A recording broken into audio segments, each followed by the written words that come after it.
السلام علیکم ورحمۃ اللہ وبرکاتہ۔ جی ناظرین، میں آپ کا دوست محمد سلمان فاروقی میڈیا سے سیالکوٹ سے۔ ناظرین، بات کریں گے حکومت کے حوالے سے۔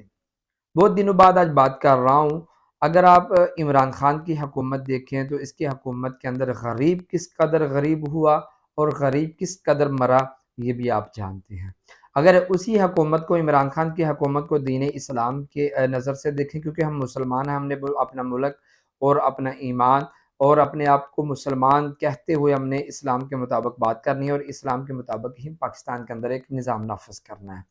اگر دین اسلام کے حوالے سے بات کریں تو عمران خان کی تقریروں کے اندر وہ بھی آپ نے سنا کہ ما استغفر اللہ، حضور صلی اللہ علیہ وسلم کی گستاخی کی گئی، کلمے کی گستاخی کی، کئی بار ایسی گستاخیاں کی گئی جس پر بندہ حیران رہ جاتا ہے، لیکن اس پر بھی عمران خان نے کوئی رد عمل نہ دیا، کوئی معافی نہ مانگی، اور اس کی عوام پھر بھی عمران خان کے چاہنے والے آج بھی عمران خان کے ساتھ ہیں، کیونکہ وہ سیاست پہ بات کرنا چاہتے ہیں۔ دین اسلام کا ساتھ ان کا تعلق دور دور سے نہیں ہے۔ یہ بات میں بڑی معذرت کے ساتھ کر رہا ہوں اور بڑے دکھ کے ساتھ کر رہا ہوں کہ ہمارے مسلمان بھائیوں کو کچھ اس بات پر کچھ سمجھ نہیں آتی۔ پھر اس کے بعد نواز شریف کی یہ شہباز شریف صاحب، اب جو موجودہ حکومت ہے، ان کی حکومت دیکھیں تو اس حکومت کے اندر اگر آپ غریب کو دیکھیں تو میں کہتا ہوں بجلی کے بل آپ دیکھ لیں تو اس سے آگے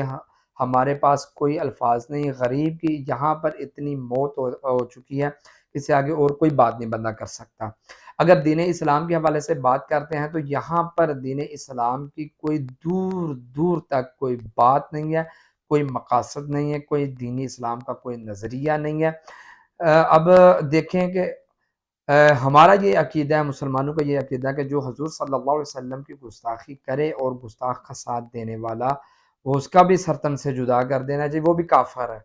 لیکن یہاں پر آپ کے وزیر اعظم شہباز شریف صاحب اس گستاخ سے ملاقات کر رہے ہیں، اس گستاخ سے ملاقات کر رہے ہیں اور ہنسی ہنسی ایسے بات کر رہے ہیں جیسے ان کا دین اسلام سے کوئی تعلق نہیں ہے۔ لیکن ان لوگوں کے ساتھ ملاقات کرتے ہوئے، ایسے گستاخوں کے ساتھ ملاقات کرتے ہوئے، میرا ضمیر یہ کہتا ہے کہ حقیقی معنوں میں اگر دیکھا جائے تو ان لوگوں کا دین اسلام کے ساتھ کوئی تعلق نہیں ہے۔ لیکن دکھ اس بات کا ہے کہ میرے مسلمان اس وقت کہاں پر چلے گئے ہیں، میرے دوست کہاں پہ چلے گئے ہیں، کس نظریے پہ ہم سیاست کر رہے ہیں۔ اسمبلیوں کے اندر بل اس طرح کے پاس کیے جا رہے ہیں، مرد عورت بن سکتا ہے، عورت مرد بن سکتی ہے، یہ کیا ہے؟ لیکن لمحہ فکریہ میں آخر میں یہی بات کرتا ہوں کہ غور و فکر کرنے کی ہمیں ضرورت یہ ہے کہ یہ لوگ ہماری غربت، ہمیں غریب بھی کر رہے ہیں اور ہمارے ایمان کے اوپر ڈاکہ بھی ڈال رہے ہیں اور ہمیں ایسی دلدل کے اندر پھنسا رہے ہیں، ایسی دلدل کے اندر دھکیل رہے ہیں جہاں پر آپ کی اور ہماری آنے والی نسلیں کلمے کا نام لینا بھی گوارا نہیں کریں گے۔ یہ بڑی دکھ کے ساتھ بات کر رہا ہوں، لیکن انشاءاللہ اسی طرح بات ہوتی رہے گی۔ خدا را ہمیں ملک پاکستان کے اندر ایسے نظام کی ضرورت ہے، ایسے لوگوں کو سامنے لانے کی ضرورت ہے جو دین اسلام کی بات کریں، جو